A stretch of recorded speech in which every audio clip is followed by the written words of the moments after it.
চাদা মাছের বাটা করছি আর জিভে জল আনার মতো রেসিপি।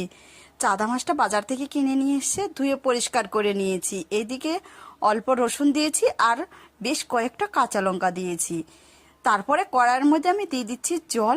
জলটা আগে থেকেই দেওয়া ছিল। তারপর একটু পরিমাণ লবণ আর হলুদ দিয়ে আর মাছগুলো দিয়ে এটাকে ফুটিয়ে নিতে হবে। আর আমার ভিডিওটি যদি ভালো লাগে অবশ্যই সাবস্ক্রাইব, লাইক, কমেন্ট করে পাশে থাকবেন। এরকম করে সম্পূর্ণ জল কিন্তু শুকিয়ে নিতে হবে।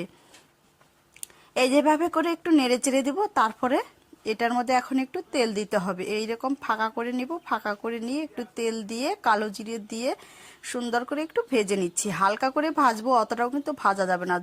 বেশি ভাজা হলে কিন্তু বাটা একদমই খেতে ভালো লাগবে না। তারপরে কালো জিরেটা দিয়ে এরকম করে হালকা আমি ভেজে পাটায় বেটে নিচ্ছি। আর এইরকম চাদা মাছের বাটা কার কার খেতে ভালো লাগে অবশ্যই একটু কমেন্টে বলে যাবেন।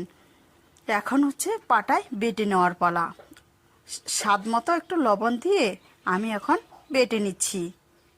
তাহলে বাড়িতে এইরকম যদি চাদা মাছের বাটা কোনোদিনও না খেয়ে থাকেন, ভিডিওটা দেখে বাড়িতে একবার হলেও ট্রাই করে দেখবেন। খেতে কিন্তু অসাধারণ টেস্ট, দুর্দান্ত টেস্ট। গরম ভাতের সাথে জাস্ট জমে যাবে।